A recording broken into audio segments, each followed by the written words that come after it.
জানি জানি জানি ঢুকি নিচ্ছি না নয়, বারবার বলছি তো, কতবার বলবো। তো হাই বন্ধুরা, চলে এসেছি আমি আবার একটা নতুন ভিডিও নিয়ে। লাহিড়ী বাবা মন্দির দর্শন, মানে লাহিড়ী বাবার আশ্রম যেটাই বলতে পারো তোমরা। তো এবার আমরা নেমে গেছি লাহিড়ী বাবা মন্দিরে যাওয়ার জন্য ব্যান্ডেল স্টেশনে। আমার সাথে আমার দিদি, জায়ম্বু, মা সবাই রয়েছে। তো দেখতেই পাচ্ছ এই যে ব্যান্ডেল স্টেশনে আমরা চলে এসেছি। এবার আমরা আস্তে আস্তে এগিয়ে চলে যাচ্ছি ব্যান্ডেল স্টেশন থেকে। তো সাবের মধ্যে দিয়ে আমরা টিকিট কাউন্টারের বাইরে বেরিয়ে এসেছি।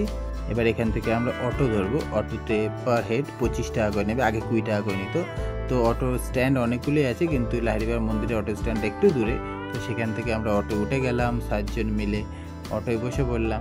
বসে এবার আমরা লাহিড়ী বাবার মন্দিরের দিকে এগোচ্ছি।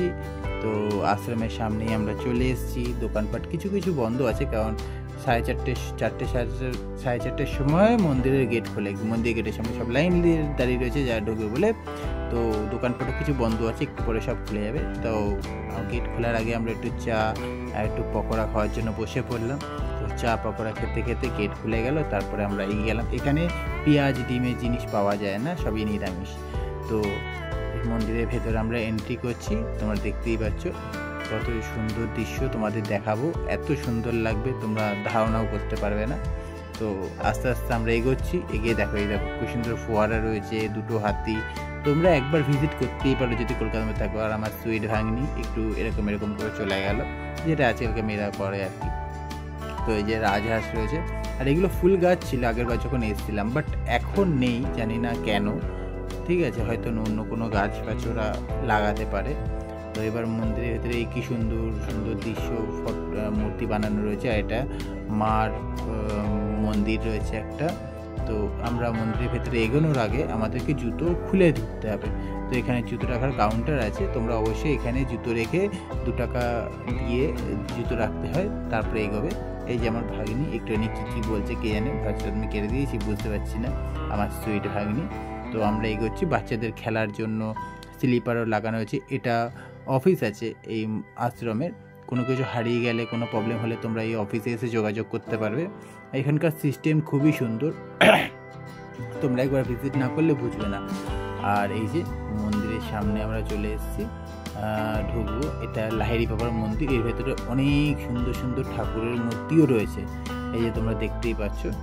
আর এখানে আসতে গেলে পরে তোমরা ব্যান্ডেল স্টেশন থেকে 25 টাকা ভাড়া দিয়ে সাধারণভাবে চলে আসবে, কোনো অসুবিধা নেই। আর এই যে আমরা মন্দিরের ভেতরে এখন ঢুকবো, তার আগে মেয়েদের মাথার উপরে কাপড় দিয়ে নিতে হয়। তো সবাই দেখো মাথার উপরে কাপড় দিয়ে নিয়েছে, যত লেডিসরা রয়েছেন। অনেকটা পাঞ্জাবিদের যেমন গুরুদুয়ারায় যেরকম নিয়ম, অনেকটা সেরকম টাইপেরই। ওখানে ছেলেরাও দেয়, এখানে ছেলেরা না, এখানে খালি মেয়েদেরই। তো এই যে মন্দিরের ভেতরে ভিডিও করা অ্যালাউ নেই। সো সরি বন্ধুরা, আমি মন্দিরের ভেতরে ভিডিও করতে পারিনি।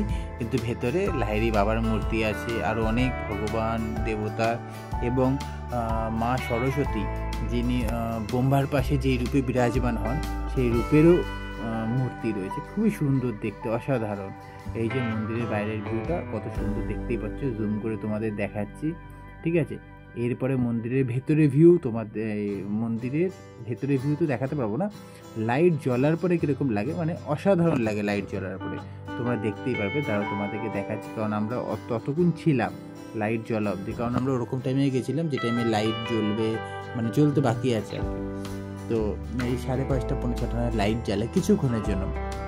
আর সন্ধ্যে 6টা, 6:30, 7টার পর বন্ধ হয়ে যায় মন্দিরটা।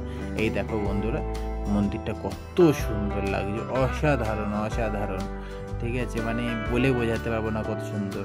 ঠিক আছে, অনেকটা পাঞ্জাবিদের তোমার স্বর্ণ মন্দিরের মতো ওখানকার। ঠিক আছে, পাঞ্জাবি স্বর্ণ মন্দির তো সবারই তো ওরকম লাগছে। যদি কোনো সৌভাগ্য হয় যেতে পারি তাহলে গিয়ে দেখবো, অনেকটা ওরকমই লাগলো আমার। ঠিক আছে, কিন্তু মন্দির সবই এক, তো তোমরা দেখতে পারো। আর আশেপাশের ভিউগুলো খুব সুন্দর। তো এবার মন্দিরের বাইরে বেরিয়ে গিয়েও আরও অনেক কিছু দেখা যাচ্ছে। এই যে আমাদের অর্জুনকে কৃষ্ণ ঠাকুর যে দিয়েছিল জ্ঞান, তো ওই রথের ছবিটা রয়েছে, সারথি কৃষ্ণ ভগবান ওটা রয়েছে। তারপরে এখানে সুন্দর বসার জায়গা করা রয়েছে। আর এখানে আরও মন্দির আছে যেগুলো তোমাদের আমি দেখাবো। ঠিক আছে, এই দেখো সাইড থেকে আস্তে আস্তে করে এগিয়ে যাবে, তো এখানে বসার জায়গা আছে খুব সুন্দর সুন্দর। আমার ভাগ্নি বলছিল এখানে কি রিলস বানানো যাবে, তো একজনা বললো যে না বানানো যাবে না, কারণ রিলস বানাতে গেলে পরে এখানে ভিড় লেগে যাবে। তো এখানে তোমরা একটু বসতে পারো, বসে রিল্যাক্স করতে পারো, পুরো জায়গাটাই খুব নিরিবিলি, খুবই সুন্দর, মানে এত তোমাদের মনটা শান্তি হয়ে যাবে। যদি মনে প্রবলেম থাকে, কোনো চিন্তা ভাবনা থাকে, তোমাদের মনটা শান্তি হয়ে যাবে। তো এখান দিয়ে ধার দিয়ে এগিয়ে যাবে, এই যে আস্তে আস্তে করে তোমরা অনেক কিছু দেখতে পারবে। তো কিছু দূর যাওয়ার পরে আমার মা দেখিয়ে যাচ্ছে, তো এখানে অফিস রুম যেটাকে বললাম তোমাদেরকে আগে, তো ওখানে প্রসাদ পাওয়া যাচ্ছে 15 টাকা করে। তো প্রসাদের মধ্যে কী আছে তাও তোমাদের দেখাচ্ছে, এই যে আমিত্তি, একটা আমিত্তি আর কয়েকটা বাতাসা আছে, মায়ের বাবার প্রসাদ। যাই হোক, খুবই ভালো, ঠিক আছে। তো প্রসাদ আমরা নিই, এগুলো এবার টাটা বাই বাই। কেমন লাগে ভিডিও জানিও।